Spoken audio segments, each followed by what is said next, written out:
Yashpalsinh Chudasama, managing trustee, નિધિ school.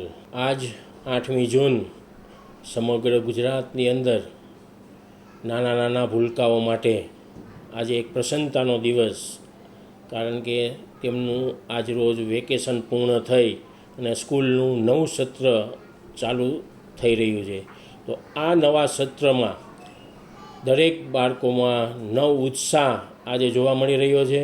અમારી નિધિ school દ્વારા આજે સ્કૂલના આંગણે રંગોળી તેમજ ડેકોરેશન કરી વિદ્યાર્થીઓને તિલક ફૂલ દ્વારા તેમનું સ્વાગત કરેલ હતું. દરેક નાના બાળકને ગિફ્ટ દ્વારા વેલકમ કરેલ હતું. અને આ નવા સત્રની અંદર પ્રથમ સત્ર 120 દિવસનું રહેવાનું હોય. આજે પ્રથમ દિવસ હોય, બાળકોમાં અનેરો ઉત્સાહ જોવા મળી રહ્યો છે.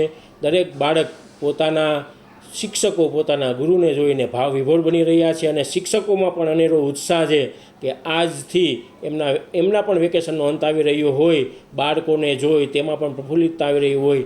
નવા સત્ર, નવી વિદ્યાર્થીઓની પ્રવેશ વિધિ અને તેમજ આજરોજ નવા બાળકો જે પ્લે હાઉસ નર્સરીની અંદર પોતાના વિદ્યાનો પ્રારંભ કરી રહ્યા છે, તો અમારી સ્કૂલ દ્વારા તેમને વિદ્યા અભ્યાસ આરંભની સરસ્વતી માતાનું પૂજન અને મોરપીંછ દ્વારા તેમનું લેખનનો પ્રારંભ પણ અમારી સ્કૂલ દ્વારા આજરોજ કરાવવામાં આવી. મારું નામ યાદવ પ્રાચી છે. હું ધોરણ 8માં અભ્યાસ કરું છું. આ છે નિધિ સ્કૂલ. મને આજે ખૂબ જ મજા આવે છે અને હું વેકેશનમાં મારા મામાના ઘરે ગઈ હતી અને હું સ્કૂલને બહુ જ યાદ કરતી હતી. એટલે આજે મારી સ્કૂલનો પહેલો દિવસ છે, એટલે મને ખૂબ જ મજા આવી છે. મને મારી બહેનપણીઓને મળીને ખૂબ જ મજા આવી છે. હું એમને ખૂબ જ યાદ કરતી હતી ને આજે અમારા સ્કૂલનો પહેલો દિવસ છે, તો અમે આજે ખૂબ જ આનંદ લઈએ છીએ. હું મોટી થઈને IPS ઓફિસર બનવા માગું છું અને અત્યારે તો હું 9મું આવી છું, એટલે ખૂબ જ મહેનત કરીશ.